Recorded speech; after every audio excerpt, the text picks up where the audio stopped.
We've been living off-grid for about 4 years now, and one thing I could not do without was having a hot shower at the end of the day.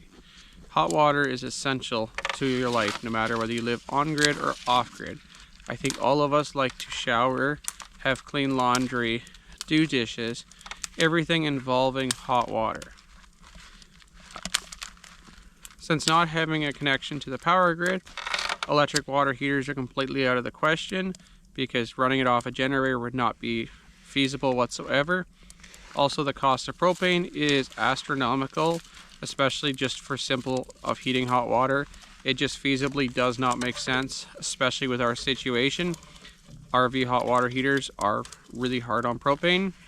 We do not have running water, so using a standard, even propane fired hot water heater just does not make sense either for this aspect. To combat that, what we ended up doing was I took my old maple syrup evaporator stove that I had built years ago, and we started melting snow. That has worked so well that we have continued to do that through the years. We do it every single winter. It's a lot easier than hauling water, and there's nothing to freeze. No pumps, nothing to go wrong. It's just simple. It works. It works really, really well, actually.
Well, you can see the stove's full of snow now. We need more firewood because I threw everything in to get it going. Let's go get some more.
We made it back just in time. This is pretty much burnt out.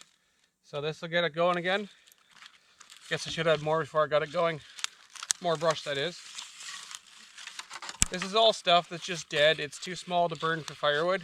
So I've been just doing it this way. It cleans it up. Instead of having a brush pile in the bush, I just burn it in this and it makes hot water and it makes use out of some garbage basically.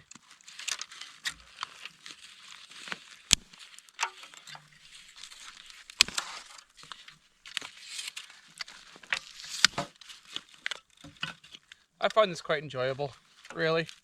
Doing it this way, it works out quite well. And it's not nearly as much work as it looks, actually. Once I get the stove going, I can usually fill it up, and then there's enough coals going on that I can just leave it alone and let it do its thing.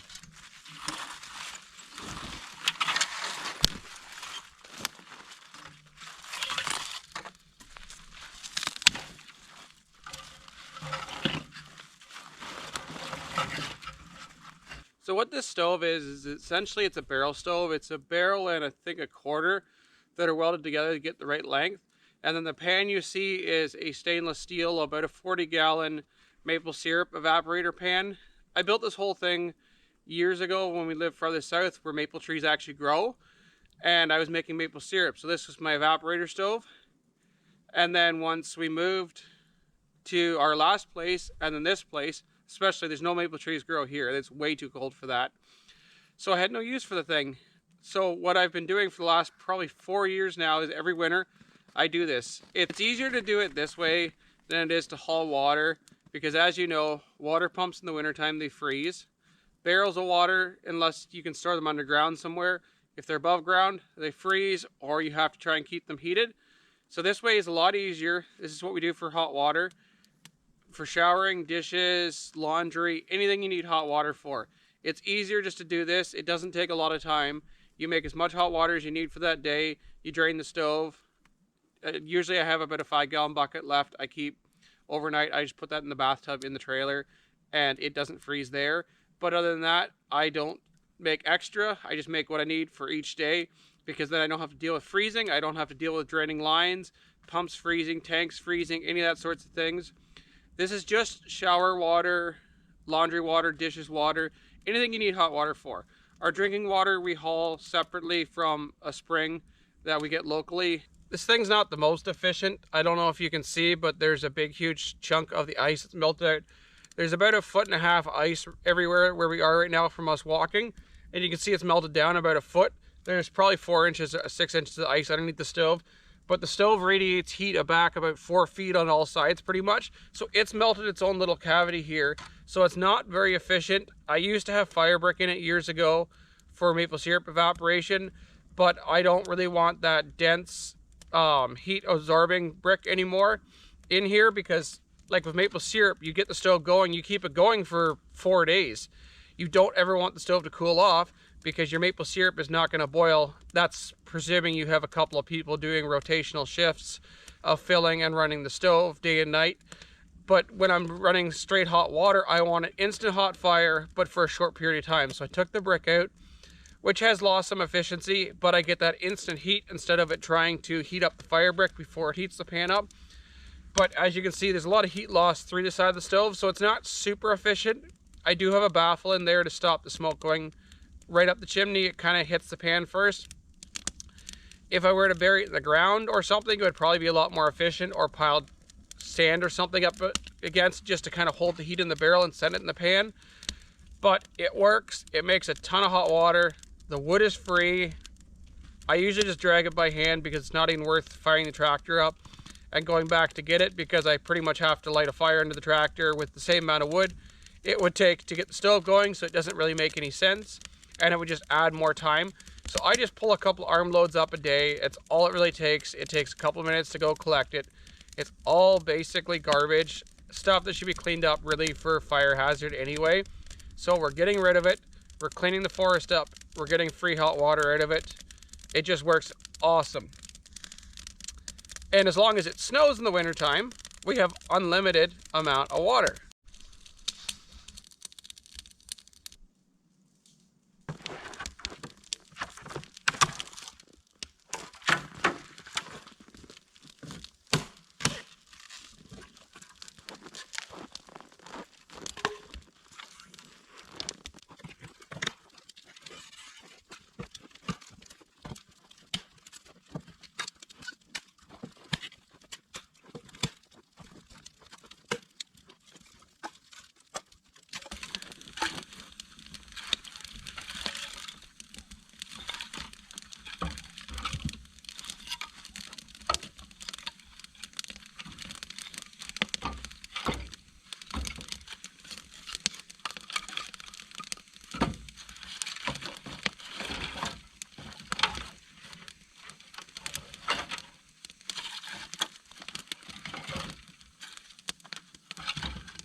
yes, snow-covered wood or ice-covered wood is not nearly as efficient. It does make more smoke. Normally it doesn't. If the wood's dry, it won't make really any smoke at all. But so I'm getting a lot more smoke. It's not as efficient. I'm not getting as much heat. But it's simple, easy, and there's so much of it that I really don't care at this point. I worry about heating fuel for inside, like collecting firewood for heating the trailer. I don't really worry about this thing whatsoever. I just grab it as I need it. It's dry enough. There's so much of it in here.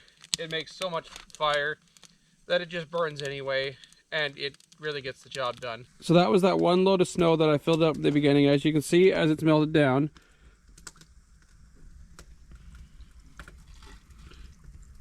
I'm mostly up by hand. The pan is about half full of water. So right now the snow must have a fair bit of water content, because that's roughly about a 2-to-1. I know I had the snow heaping in the pan a little bit, but roughly a 2-to-1 ratio of snow to water. So I'm going to fill it up again, and then with snow just to basically bring the water level up, because I need a little bit more water today. Normally what's in here right now would do one day for showers, like water for the ducks, because I got to melt the ice out of their water bucket every day. Just doing dishes, just a little basic stuff kind of thing. This is about how much water it would take for one day anyway, but I'm going to fill it up again just so I have a little bit more water today, and then I'll let it heat up. It won't reach a boiling point very well because the firewood again is not dry enough. It doesn't really reach boiling, but it reaches way too hot and steaming.